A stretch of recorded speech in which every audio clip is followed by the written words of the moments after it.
This video is about why I'm a better objectivist. Now, if you saw my last video, you understand why, in spite of the fact that I'm a relativistic skeptic, and skepticism is certainly a subjectivist philosophy, and relativism is certainly a supporting argument, how I can still say that I'm a better objectivist.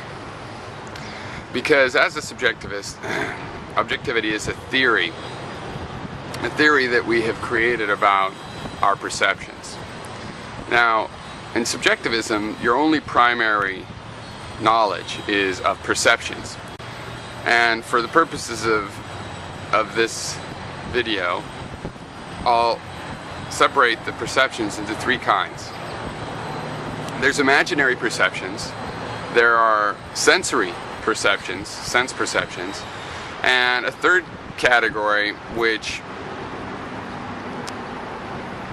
we'll call motor function perceptions. So I'm just going to set that aside. That's separate from the other perceptions only because those perceptions involve perceiving will.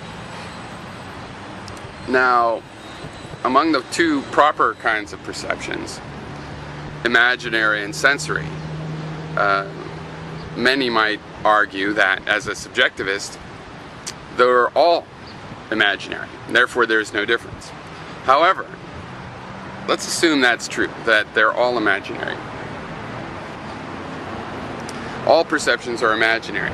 There still is a difference. It is still possible that there's a difference between perceptions. In fact, of course, there's different kinds of perceptions, so there are differences. So let's accept that sense perceptions are a subset of imaginary perceptions. What makes them sense perceptions? And it's really one thing, it's their consistency. Sense perceptions are consistent. I use this example a lot. If you're in a dimly lit environment and you see a shadowy object and you think that it's a man,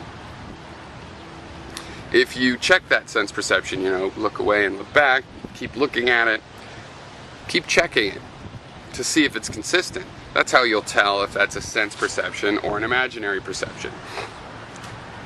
Now, if sense perceptions are just a kind of imaginary perception, then fine, they're this particularly consistent sort of perception that can be reproduced. Now, a theory of objectivity says that there are objects in the world that are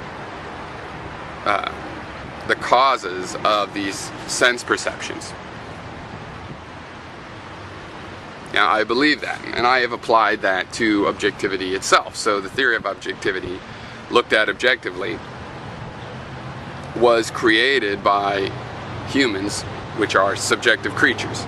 Even within the theory of objectivity, or especially within it, human creatures are merely subjective, and yet these are the ones that have created this theory of objectivity. All they have is their subjective experience, so obviously they must have created it out of their subjective experiences.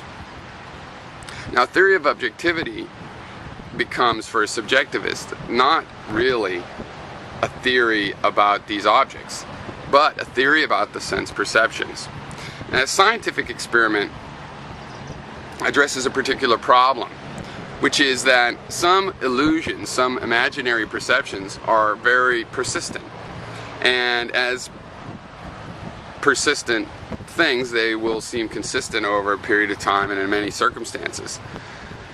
Now, it all might seem quite funny, but there was an era when if you looked at a shadowy figure and saw a man and then walked over to it and found out it was really a stump, you wouldn't necessarily fully doubt the reality, the objective reality of the figure of the man that you'd seen. You might assume you saw a spirit. You might assume there are physical objects that aren't particularly consistent. Well, science addresses this issue, these pair of issues, that there are things in the physical objective world which aren't entirely consistent, because they're changing, so it has to be the mode of change that you look at for consistency. So you have to step back. And then the other thing being that sometimes imaginary perceptions can be persistent. Somebody can hear voices in their head for years. Does that make them sensory? No. So science addresses this with experiments. Now, what are experiments? Experiments are just gadgets built to create a particular perception. All right? And the idea is that if I create this gadget, then I could reproduce the perception. And this is taken as the ultimate test of consistency. So not only when I look do I see something, but if I also look very closely at my gadget and I construct the gadget in a certain way, that is, I arrange the physical objects according to the theory of objectivity in such a way as to create a circumstance that should imply that a certain result means certain facts pertain to the objective reality, and we change our theory of objectivity. So the idea is that you create this physical condition and you receive this particular perception. And that's not true in dreams, that's not true in imaginary perceptions, where you can have the same conditions, or they seem like the same conditions, but in the end the results are quite different because the conditions are, as we're talking about, imaginary. So I'm a better objectivist than, and when I say objectivist I don't mean Randian, I'm a better objectivist than objectivist, because I apply the theory of objectivity to objectivity itself. I see that it's all based on subjective facts. I accept that. I accept the fact that all knowledge is theory and that we will have to improve it, because while we can have a criteria of consistency, you would have to watch something for the entire life of the universe to absolutely prove all pertinent consistency.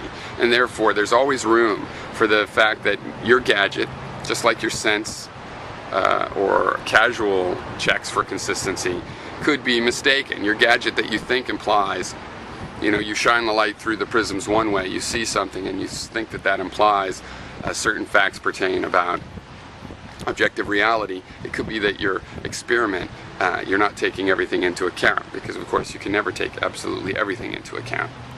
So this is a superior form of objectivity, and it comes from subjectivity. And it's very much in line with the theory of objectivity, because that theory simply says that you need to take things as they appear to be the case. When you have the evidence, and if you can reproduce and be very careful about reproducing the evidence, then you need to do so if you really want to know the truth. And so this is all about appearances and subjectivity. So clearly it's all based in subjectivity, because it's based in appearances, which is based on perception, and the theory of objectivity then is deeply rooted to our sorting of our perceptions into sense perceptions and imaginary, or I could say purely imaginary perceptions.